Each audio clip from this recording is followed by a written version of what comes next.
السلام علیکم ورحمۃ اللہ وبرکاتہ۔ اس وقت آپ کے سامنے کلاس 10 کے نوٹس نظر آ رہے ہیں، پیج نمبر 33۔ کلاس 10 میں ہم نے مرکب وصفی کے بارے میں پڑھا تھا کہ مرکب وصفی وہ مرکب ہے جو دو لفظ سے مل کر بنتا ہے اور دوسرا لفظ پہلے لفظ کی کوئی وصف یا کوئی صفت بیان کر رہا ہوتا ہے، اور ہم پہچانتے کیسے ہیں یہ مرکب وصفی ہے کہ وہ جو دونوں لفظ ہیں وہ چاروں اعتبارات سے آپس میں بالکل برابر ہوتے ہیں۔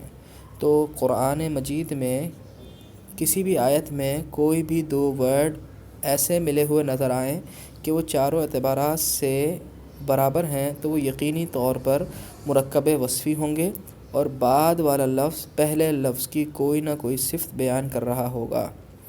ٹھیک ہے، اسی کی اب ایکسرسائز ہم کریں گے، لیکن ایکسرسائز سے پہلے آپ کو ہر ایکسرسائز سے پہلے ایک لفظ بتایا جاتا ہے تاکہ آپ کی وہ کیپس بھی اسٹرانگ ہوتی رہیں۔ ماں کا لفظ بتایا گیا ہے کہ ماں کا مطلب جہاں پر بھی ماں آئے گا اس کا ترجمہ ہوگا کے ساتھ، اس کا ترجمہ ہوتا ہے وتھ۔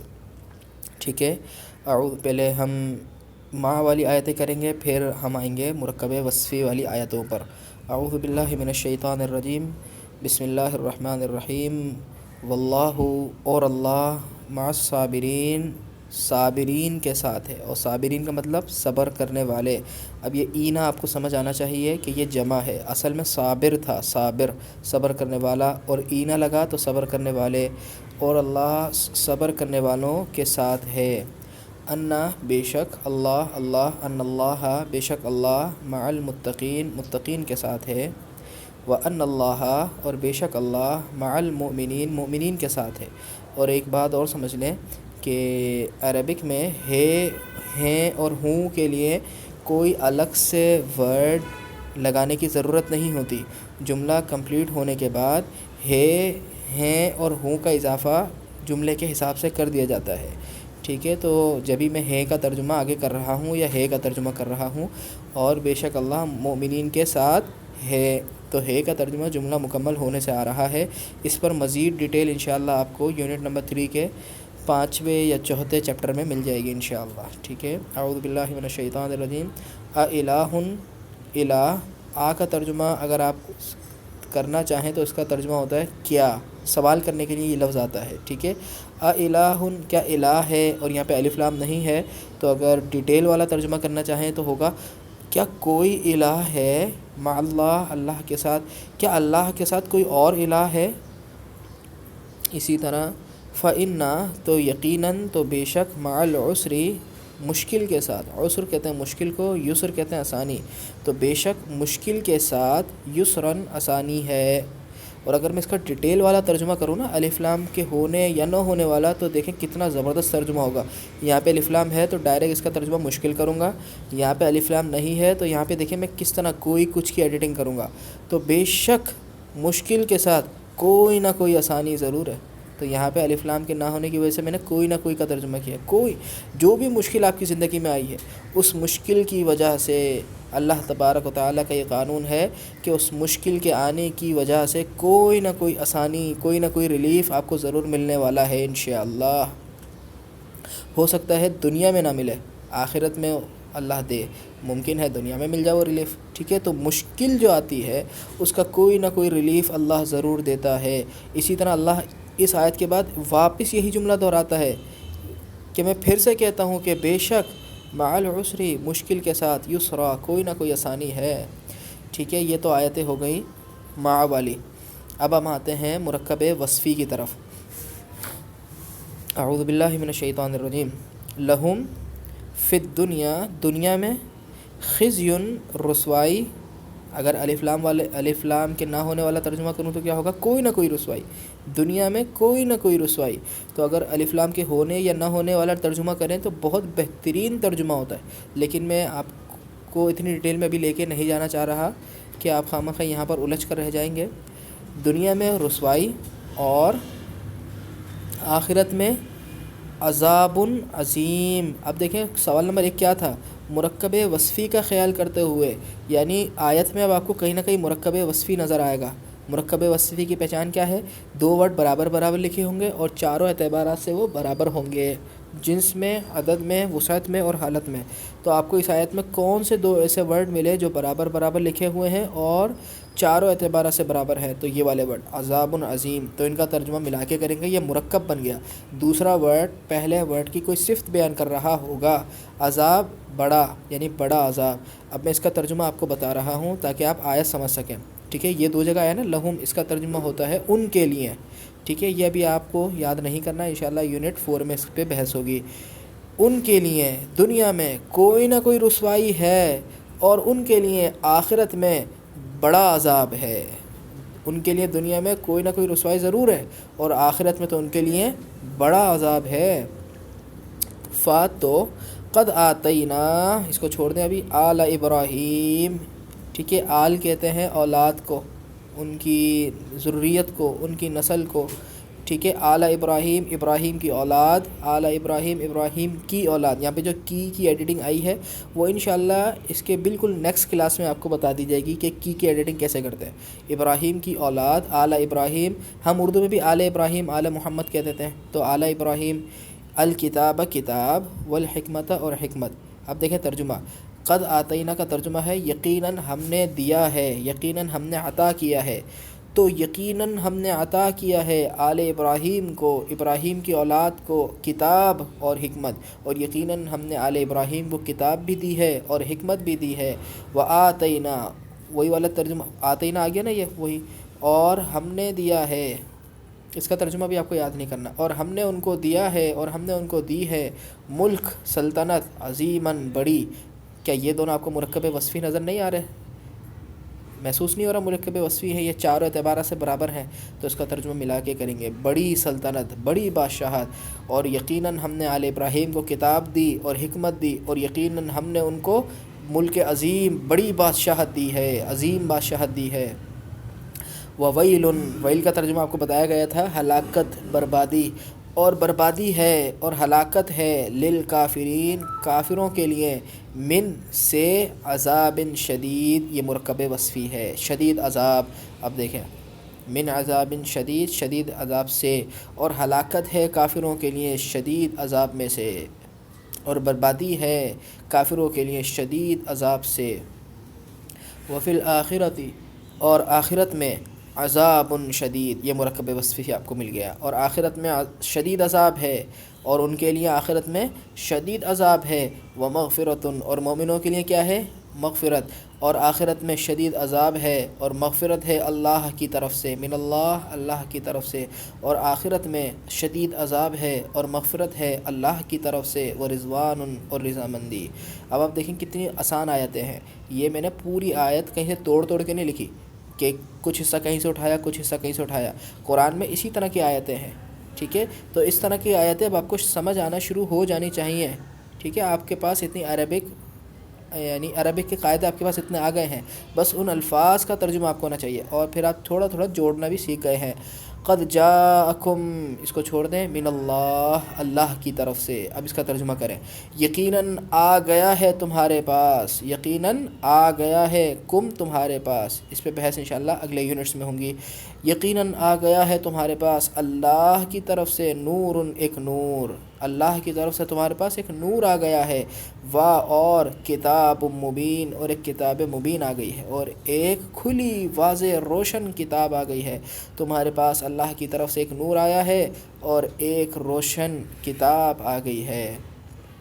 ان الشیطان، بے شک شیطان، للانسانی، انسان کے لیے، عدو مبین، یہ کون سا مرکب نظر آ رہا ہے آپ کو؟ چاروں اعتبارات سے برابر ہیں، تو دوسرا ورڈ پہلے ورڈ کی کوئی نہ کوئی صفت بیان کر رہا ہے، دشمن، کھلا، کھلا دشمن، بے شک شیطان انسان کے لیے کھلا دشمن ہے۔ فتنۃ، فتنہ، فی الارض، زمین میں، وفساد، اور فساد، کبیر، بڑا، لیکن ان کا ترجمہ اب ہم ملا کے کریں گے، فساد کبیر، فتنہ زمین میں اور بڑا فساد، فتنہ زمین میں اور بڑا فساد۔ اسی طرح آگے آ جائیں، امۃ مؤمنۃ، یہ تو کلاس میں بھی کافی ڈیٹیل میں بتائی تھی یہ آیت، مومنہ لونڈی، خیر، بہتر ہے، خیر کا مطلب کیا ہوتا ہے؟ بہتر، اچھا ہونا، مومنہ لونڈی اچھی ہے، من مشرکہ، مشرکہ سے، اسی طرح عبد مومن، مومن بندہ، خیر اچھا ہے، بہتر ہے، بے مشرک، مشرک سے۔ ان المتقین بے شک متقین، فی میں، مقام امین، امین کہتے ہیں امانت دار کو، ٹھیک ہے، لیکن اس کا ایک دوسرا ترجمہ ہوتا ہے امن والا۔ امانت دار کو بھی امین کیوں کہتے ہیں؟ وہ امن والا ہوتا ہے، اگر اس کے پاس امانت رکھوائی جائے تو وہ امن میں رہتی ہے امانت، اس لیے امین کا ترجمہ ہوتا ہے امن والا۔ بے شک متقین امن والے مقام میں ہوں گے۔ مقام کی صفت بیان کر دی، مقام کیسا ہوگا؟ چھوٹا ہوگا، بڑا ہوگا، تنگ ہوگا، برا ہوگا، اونچا ہوگا، نیچا ہوگا، یا خوف والا ہوگا، امن والا ہوگا، کوئی بھی صفت آ سکتی ہے یہاں پہ، تو مقام کی صفت بیان کر دی۔ بے شک متقین تو امن والے مقام میں ہیں، بے شک متقین امن والے مقام میں ہیں، تو مقام کی صفت ہے۔ وَأَمَّا الْجِدَارُ، جدار کا ترجمہ آپ نے پچھلی کلاس میں آپ کو بتایا گیا تھا، دیوار۔ جدار کا مطلب کیا ہوتا ہے؟ دیوار۔ اور رہی بات دیوار کی، فاتو، اور اماں کا ترجمہ چھوڑ دیں اور کانا کا ترجمہ چھوڑ دیں، اور رہی بات دیوار کی تو وہ تو تھی لغلامین یتیمین، کے لیے، دو غلام، دو یتیم۔ غلامین یتیمین چاروں اعتبارات سے برابر ہیں، موصوف صفت ہوں گے، دو یتیم غلاموں کے لیے۔ تو اس میں بھی دو کا ترجمہ ہے، اس میں بھی دو کا ترجمہ ہے۔ دو کا ترجمہ ایک دفعہ کریں گے اور پھر الٹا ترجمہ کریں گے، دو یتیم غلام، دو یتیم غلام کے لیے۔ اور رہی بات دیوار کی تو وہ تو تھی دو یتیم غلاموں کے لیے، فی المدینہ، مدینہ میں۔ یہ بات ہو رہی ہے حضرت خضر علیہ السلام کے واقعے کی، کہ انہوں نے جو 3 واقعات ہوئے تھے حضرت موسیٰ کے ساتھ، تو ان میں سے ایک واقعہ یہ تھا کہ انہوں نے ایک دیوار کو بغیر معاوضے کے بنا دیا تھا۔ تو حضرت خضر علیہ السلام نے حضرت موسیٰ علیہ السلام نے بولا کہ جو تم دیوار کو کہہ رہے ہو، تو رہی بات دیوار کی تو وہ 2 یتیم غلاموں کی تھی شہر میں، یعنی شہر میں 2 یتیم غلام رہتے تھے۔ رسولاً، رسول جمع ہے، مبشرین خوشخبری دینے والے، یہ چاروں اعتبارات سے برابر ہیں۔ جمع ہے، مذکر ہے، زبر والی حالت ہے، یہ زبر والی حالت ہے، اور یہ نکرہ ہے، یہ بھی نکرہ ہے۔ خوشخبری دینے والے رسول، و منذرین، اور ڈرانے والے۔ اب دیکھیں رسولا مبشرین، یہ پہلی صفت ہے اس کی، ٹھیک ہے، اور یہ دوسری صفت ہے۔ یوں بھی کہہ سکتے ہیں رسولا منذرین، ڈرانے والے رسول، تو رسول ایک دفعہ کہہ دیا اور اس کی صفت 2 دفعہ لے آیا واو کے ساتھ۔ خوشخبری دینے والے اور ڈرانے والے رسول، لِأَلَّا، اس کا ترجمہ چھوڑ دیں، یکونا کا ترجمہ چھوڑ دیں، للناس، لوگوں کے لیے۔ ابھی پوری آیت کا ترجمہ میں بتاتا ہوں، لوگوں کے لیے، علی اللہ، اللہ پر، حجت، اردو میں بھی کہتے ہیں حجت، اس کی بہترین جو ٹرانسلیشن ہوگی وہ ہوگا آرگیومنٹ، ٹھیک ہے، بحث و مباحثہ کرنا، آرگیومنٹ کرنا۔ بعد الرسل، رسولوں کے بعد، بعد الرسل، رسولوں کے بعد۔ اب ترجمہ کرتے ہیں، چیدہ ورڈ سمجھ آئے؟ اب ترجمہ کر کے دیکھتے ہیں۔ رسول خوشخبری دینے والے اور منذر اور ڈرانے والے، تاکہ نہ ہو لوگوں کے لیے۔ اللہ کہہ رہے ہیں ہم نے خوشخبری دینے والے اور ڈرانے والے رسول اس لیے بھیجے ہیں تاکہ نہ ہو لوگوں کے لیے اللہ پر کوئی آرگومنٹ، یعنی کوئی آرگومنٹ باقی نہ رہے کہ اللہ ہمیں پتہ ہی نہیں تھا تیری عبادت کرنی ہے، اللہ ہمیں پتہ ہی نہیں تھا کہ تو اللہ ہے۔ اللہ کہہ رہا ہے ہم نے رسولوں کو اس لیے بھیجا، رسولوں کو خوشخبری دینے والے اور ڈرانے والے رسول ہم نے اس لیے بھیجے تاکہ لوگوں کے لیے اللہ پر کوئی آرگومنٹ باقی نہ رہے، لا اللہ یکونا، تاکہ باقی نہ رہے لوگوں کے لیے اللہ پر حجتن، کوئی بھی آرگومنٹ، کوئی بھی بحث و مباحثہ، بعد الرسل، رسولوں کے بعد یہ آرگومنٹ سارے ختم ہو گئے کہ وہ معجزات کے ساتھ رسول مبعوث ہوئے۔ ضربہ کا مطلب ہوتا ہے بیان کرنا، ضرب اللہ، اللہ نے بیان کیا، مثلا ایک مثال، اللہ نے ایک مثال بیان کی، مثلا ایک مثال، اللہ نے ایک مثال بیان کی۔ وہ مثال کیا ہے کہ کلمۃ طیبۃ، پاک کلمہ، کشجرۃ طیبۃ، پاک درخت کی طرح ہے۔ ایک یہ مرکب وصفی ملا، ایک یہ مرکب وصفی ملا۔ اللہ نے ایک مثال بیان کی کہ پاک کلمہ پاک درخت کی طرح ہے۔ قالوا، انہوں نے کہا، یا موسیٰ، اے موسیٰ، ان بے شک فیہا، اس میں، قوما جبارین، جبار قوم ہے، ظالم قوم ہے۔